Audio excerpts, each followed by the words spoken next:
na kupanga tarehe ya kusomwa hukumu ya kesi inayomkabili mkulima Jiku Luhemeja Makonda. Huyu ni mkazi wa Goweko mkoani Tabora. Anadaiwa kukamatwa kwa kosa la usafirishaji wa dawa za kulevya aina ya bangi zenye uzito wa kilogramu 22.78.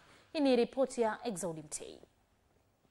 Leo Mei 23, hakimu mkazi mkuu Beda Nyaki amefunga usikilizwaji wa kesi hii baada ya kumaliza kusikiliza ushahidi wa pande zote na kuviona vielelezo vyote vilivyoletwa mahakamani hapo, hivyo kutoa siku nyingine kwa ajili ya kusoma hukumu ya kesi hiyo. Kabla ya uamuzi huo, mahakama ilisikiliza shahidi wa upande wa utetezi ambaye alikuwa mshtakiwa mwenyewe Luhemeja Makonda akijitetea kuwa hakujihusisha na kusafirisha dawa za kulevya na kuwa Mei 2 mwaka 2023 alipanga safari ya kwenda Lindi kupitia Dar es Salaam, na baada ya kushindwa kupata tiketi alipanda treni bila tiketi, na baadaye mdau mmoja wa huduma wa treni hiyo alimpata na kumhoji kuhusu kutokuwa na tiketi, ambapo alimueleza alichelewa kukata, na baada ya kushindwa kulipia fidia waliodai walimweka katika kituo cha polisi ambacho kipo ndani ya treni, na walipofika Dar es Salaam alipelekwa kituo cha polisi kati, na baada ya siku 2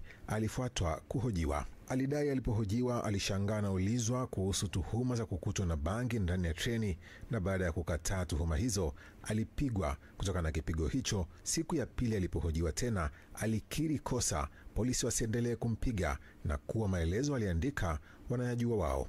Baada ya siku 2 walimpa ruhusa ya kumwambia apigie familia yake, na alimpigia shemeji yake ambaye alimtumia fedha na kumdhamini. Alidai alifanikiwa kupata dhamana kituoni hapo na aligairi safari yake ya kwenda Lindi na kurudi nyumbani Tabora.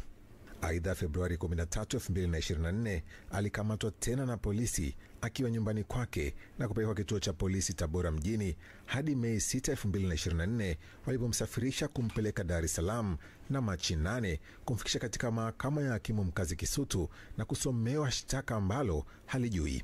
Kutokana na hati ya mashtaka, Jiku Luhemeja Makonda mnamo Juni 2, 2023 akiwa safarini kutoka Kigoma kwenda Dar es Salaam na treni ya abiria Deluxe YD 161 eneo la Goweko mkoani Tabora alifanya usafirishaji wa dawa za kulevya aina ya bangi yenye uzito wa kilo 22.78. Aidha, kesi hiyo imeahirishwa hadi Mei 27 mwaka huu kwa ajili ya kusomewa hukumu, huku mshtakiwa akiwa amerudishwa gerezani kwa ajili ya kusubiri tarehe hiyo.